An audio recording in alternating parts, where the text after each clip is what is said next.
Hey there, subscribe to my channel, and also press this bell icon so you never miss any new updates, cause whenever we upload new video you will get a notification on your phone. Part 1.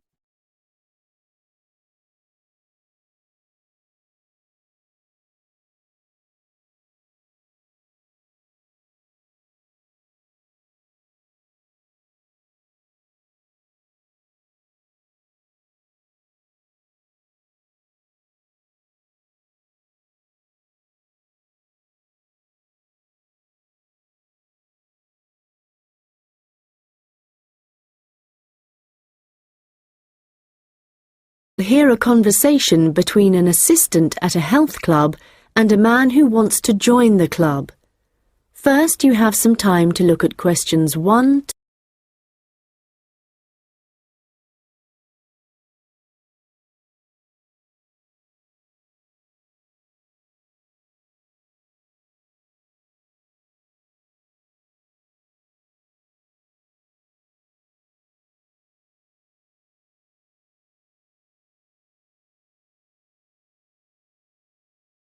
Hi, can I help you? Hello. Yes, is your club taking on new members at the moment? Oh yes, we're always interested in taking on new members. Just give me a moment and I'll get an application form. Right, here we are. So, let's start with your name. It's Harry. Okay, and your surname? It's Simons. Is that like Simon with an S? No, it's SYMONDS.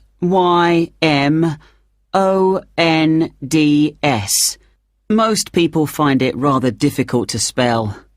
I see. It has a silent D. I guess a lot of people miss that. Now, let me see. Can you tell me when you were born? Yes, certainly. The 11th of December. Thanks. And the year? 1996. Okay, good. Now, are you thinking of becoming a full-time member? Probably not. What kind of memberships do you have? Well, we also have off-peak membership, which is between 9 and 12 in the morning and 2 and 5 in the afternoon. And then we do have a weekend membership. So a weekend membership is just Saturday and Sunday? Yes, that's right. Okay. Well, that's not going to work for me. It looks like I'll have to be full-time. I'm afraid off-peak membership won't do, as I'm not free at those times, and I don't just want to be restricted to weekends. Okay, I'll make a note of that. Right, we have several facilities at the club, including a gym, a swimming pool, tennis and squash courts. What activities are you planning on doing? Well, do you have badminton? Yes, we do. And table tennis? I'm afraid not. Well, not at the moment, anyway. Oh, okay. Well, I'm also very keen on swimming, so I'm glad you have a pool. I'll certainly be doing a lot of that. Okay, I've got that. Will you be using the gym? No, I'm not interested in that. Okay. So just let me work out what the cost will be. Yes, that comes to £450 for the year. You can choose to pay annually for the full year or monthly. It's up to you. Oh, I'd prefer to pay regularly in small amounts, rather than have a large amount to pay in one go, if that's okay. Sure, that's fine. Right, I've got the most important details for now. Before you hear the rest of the conversation, you will have some time to look at the questions 6 to 10.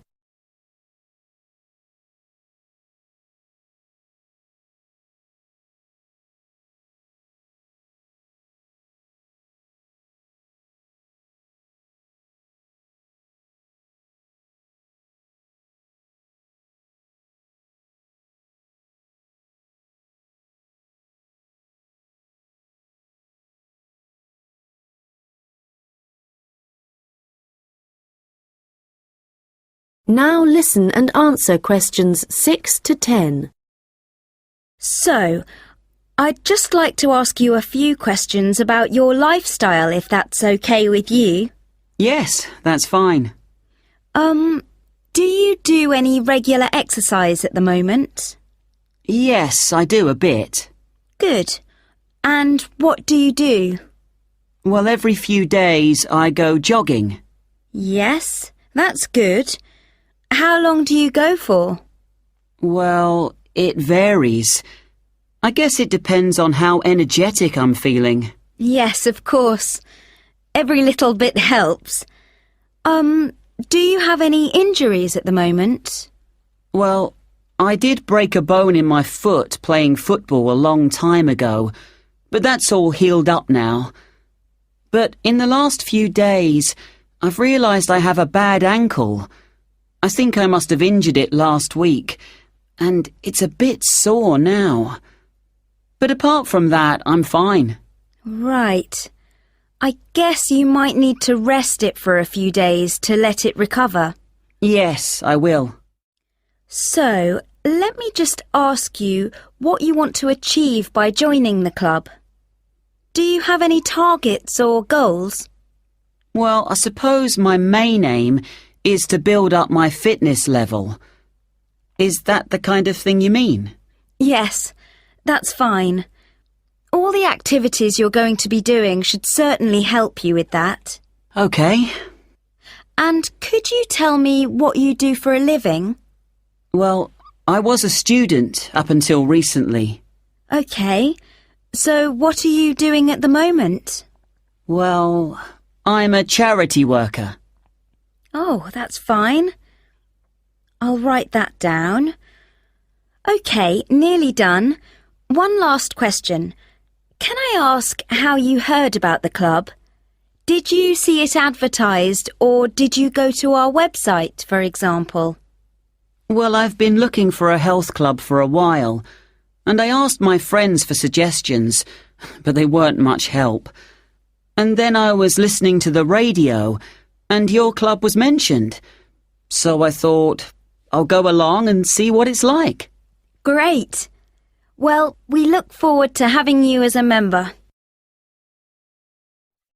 That is the end of part 1. You now have half a minute to check your answers.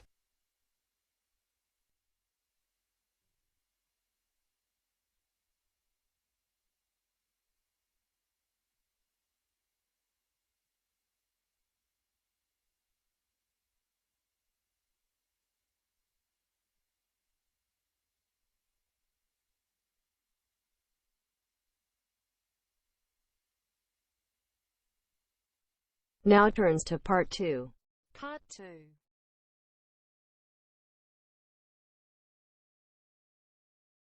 You'll hear a hotel manager talking to her staff about the arrangements for an event to be held at the weekend. First, you have some time to look at questions 11 to 15.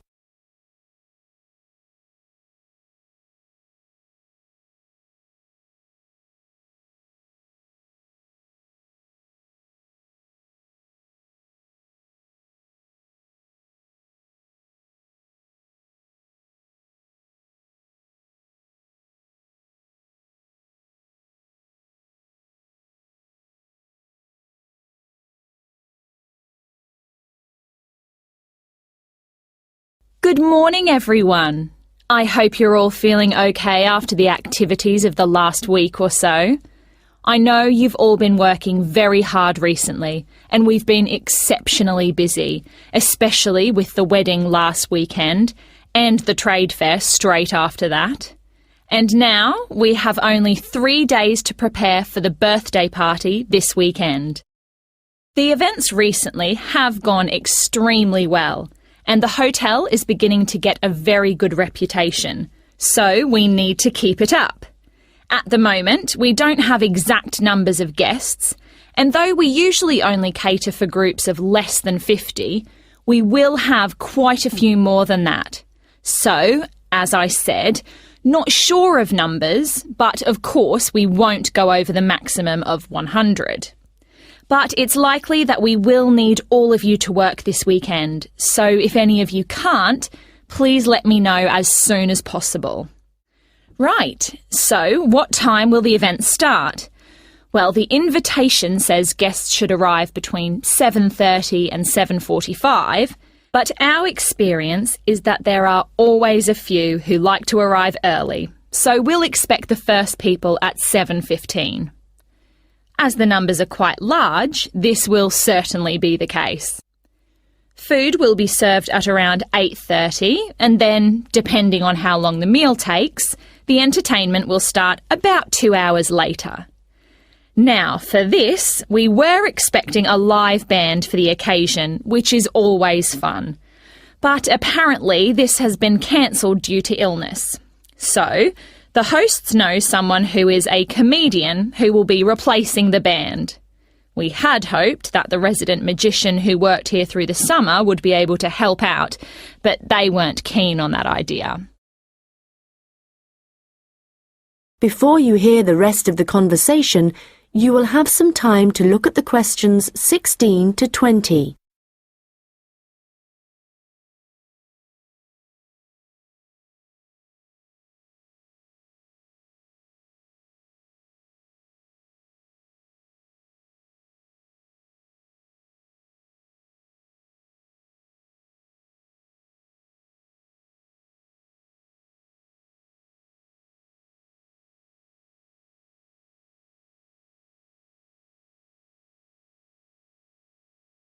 Now listen and answer questions 16 to 20. So, I'd just like to go through who's doing what when the guests arrive, and I think we'll make a few changes from the last party held here. If I remember correctly, it was Olav who coordinated the task of providing the guests with drinks. Or was it Ahmed? I'm not sure. But Gary asked to do it this time, so that will be his job. There's been no decision yet on what the drinks are going to be, but I hope they decide soon in case we need to order something special.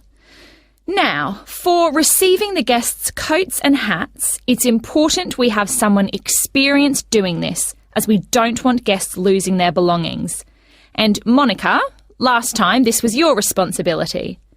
Susan, I know you wanted to do this, but as the numbers are quite high for this event, I won't make a change here. Right.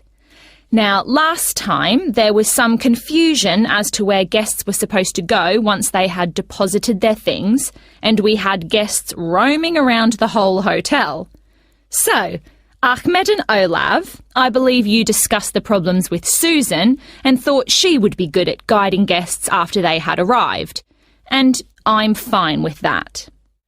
Right, and now for some general instructions. Once the guests have arrived, they will be in and around the lounge area, and then at around 8:30, we need to get them to move to the restaurant for their meal. This often proves difficult and can take a long time, so I will ring a bell so that everyone knows it's time to eat. Hopefully, this will speed things up a bit. Also, for this event, there'll be a seating plan, so the guests won't be able to decide for themselves where to sit. They'll have to sit according to the plan. There will be a plan on each table, and I've been thinking about where to put the master plan so everyone can view it before they enter the restaurant. As they'll be spending quite a while in the lounge, I've decided to also put a plan there. This should speed up the start of the meal. Once the meal starts, you'll all be very busy waiting on the tables, and I'm sure I don't need to tell you to be good-humoured and polite to all the guests. The organiser of the event will be saying a few words, and so will two of his colleagues. So, when the speeches start, all activity must stop in the restaurant, so that the three people giving them can be heard. This shouldn't take long, and it should be towards the end of the meal. After that, the guests will move back to the lounge for the entertainment. So, I think that's it. Any questions? Come and see me later. That is the end of part 2. You now have half a minute to check your answers.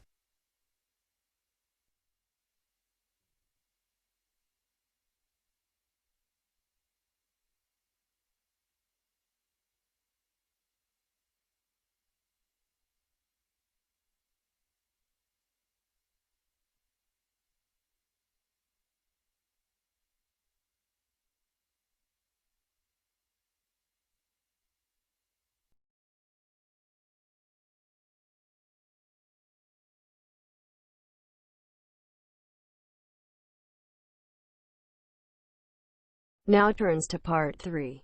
Part 3.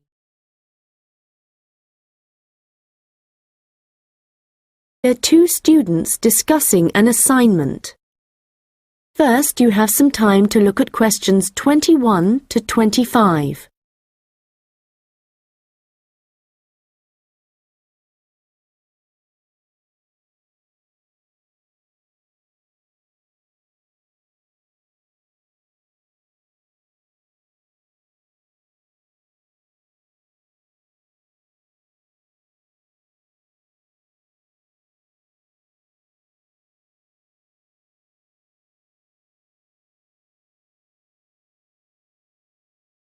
Hi Melanie, what did you think of the assignment that we got today?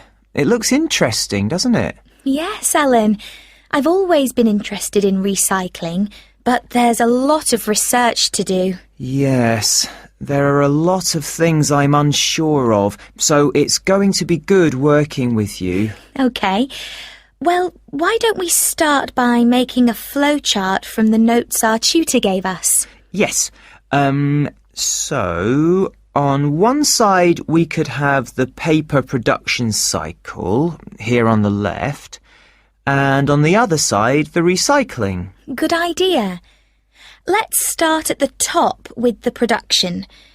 The first step in the process is to get the raw materials. Yes, and they tend to come from pine forests. OK. And then the bark is removed from the outside of the tree, and after that the wood is chopped up. That's the first 3 stages. It sounds a bit complicated after that. It says water is added and then the mixture is heated and made into pulp. This will be the thick paste that is used to make paper. Yes, you're right, because after that they use a machine to make the paper, and we can put that right in the centre of the flowchart, because it's also where the recycled paper joins the process. Yes. So, once the paper has been produced in the machine, what happens then? Well, I think we should write print as the next step, because this is when newspapers, magazines, etc. are produced. And we could also add that they have to be distributed to stores and people's homes. Right. Then the recycling bit starts. The old paper's collected, and then it says it's taken somewhere so that someone or something can sort it. I imagine there are different kinds of paper, or things like paper clips that need to be removed. Yes. Let's have a step after that. Now, how did our tutors say they do this? Oh yes, it involves chemicals. So, how is your chemistry? Well, not very good, I'm afraid. But this is how they remove ink, so this is definitely going to need a bit of research. Right. The last step in the recycling section is similar to the last step in the production process, with heating and pulping, before the cycle begins again.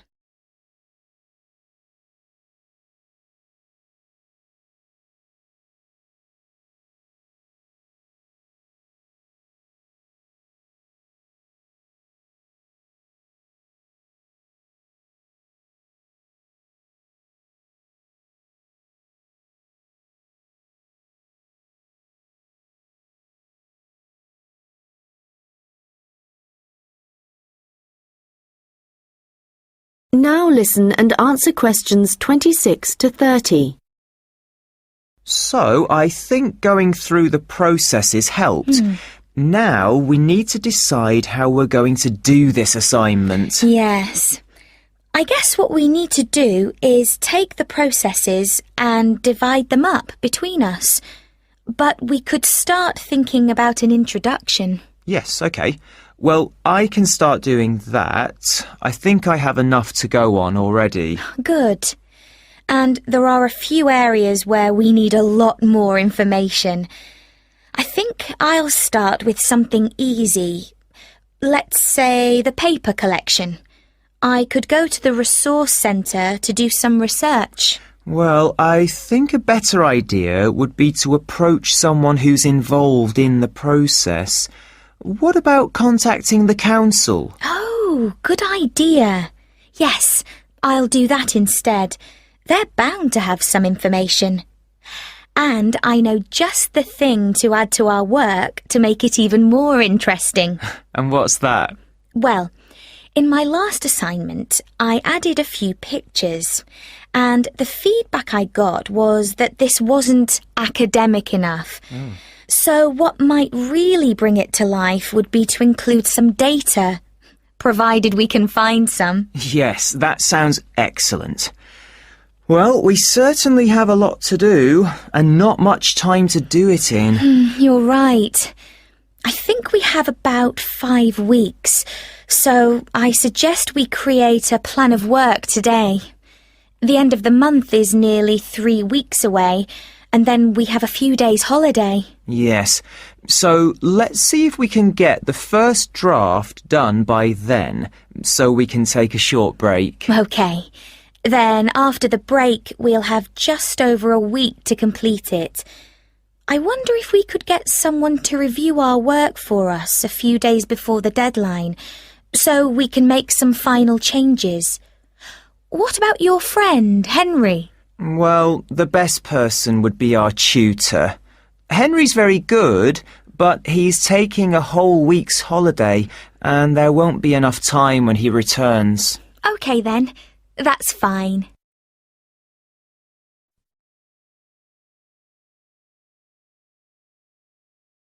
That is the end of part 3. You now have half a minute to check your answers.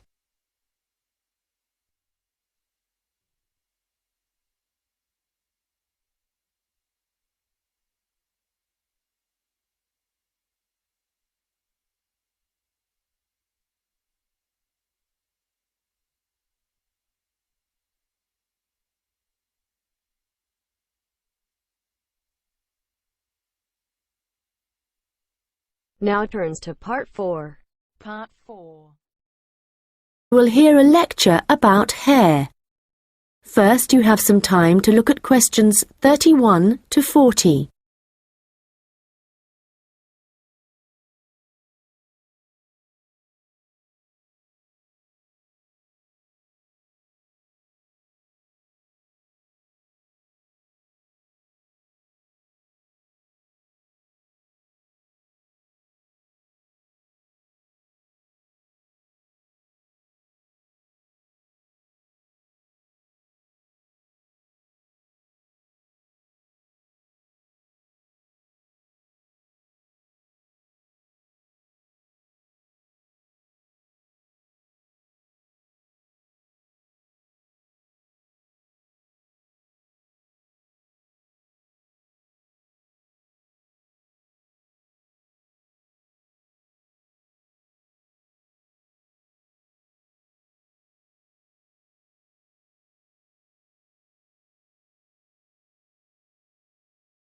Now listen carefully and answer questions 31 to 40. Good morning, and welcome to this lecture on hair, which is a part of the human biology course. This lecture covers a number of facts about hair, its structure, and what can affect the general health of hair. So, first of all, what is hair, and why do we have it? If we look back at our ancestors, we'll see that they had a lot more hair on their bodies than we do now. And there are, or were, two main reasons for having hair. One is to provide warmth, but as humans have worn clothes for many years, body hair has significantly reduced. The other is for protection. And again, this isn't as significant as it was once, but hair does still benefit areas of the body, such as the head and around the eyes. Now, hair, whatever it is for and wherever it is on the human body, is composed mainly of a protein called keratin. This, by the way, is also found in fingernails. In fact, it's keratin which makes them flexible, and without it they would be very rigid. Another interesting fact about hair is that it is very strong as iron, in fact. One single strand can support a weight of up to 100 grams. This may not sound all that much, but a full head of hair can support up to 12 tons, which is the equivalent of a couple of elephants, which is simply amazing, though I advise you not to put this to the test. Humans lose up to 100 strands of hair a day, but we do have quite a lot of hair to start with. There's some variation depending on hair color, but for an average adult, the strand count is 100,000, so losing 100 a day is not too bad. Although this is the average, people with red hair have around 80,000 strands, black or brown hair 100,000, and blondes have about 120,000.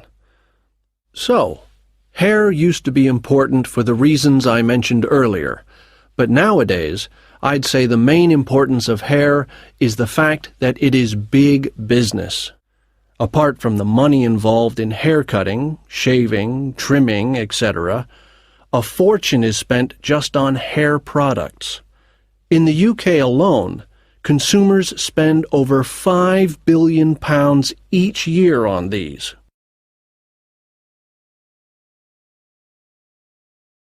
So next, I'd like to just give you a quick overview of the structure of hair.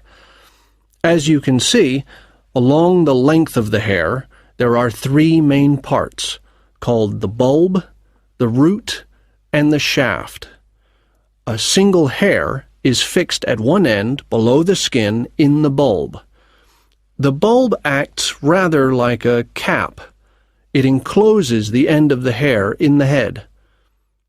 The next part of the hair is the root, and this is the part of the hair which lies just beneath the skin, and, in terms of hair production, is the most important. This can be considered the control center for each strand of hair, and is where the glands are found. These produce oil, which flows along the length of the hair, and the health of the root determines the overall health of the strand of hair. The last part is the shaft, and this is the hair which is above the skin, and is, of course, what we can see. Fortunately, this is not active, and I say fortunately because otherwise it would be very painful to have your hair cut. And finally, I'd just like to go over a few factors that impact on the overall health of hair. Like every other part of the body, our diet, that is, what we eat, is extremely important to the condition of our hair. But whereas a change in your diet to, for example, eating unhealthy foods will soon be noticeable in your skin, changes to your hair will take a lot longer. A change in diet today could take several months to have an effect on your hair. And so, what is the key to healthy hair? Well, eating a balanced diet is the most important thing. There are a number of vitamins that are vital for good hair health. The main ones being vitamins C, D, and E. And in a balanced diet, all these vitamins should be readily available. If you need a boost of vitamin C, for example, one of the best things to eat are blueberries. For vitamin D, the best examples are fish, mushrooms, and eggs. And for vitamin E, nuts and seeds. Right. So let's go on to what it... That is the end of part 4. You now have half a minute to check your answers.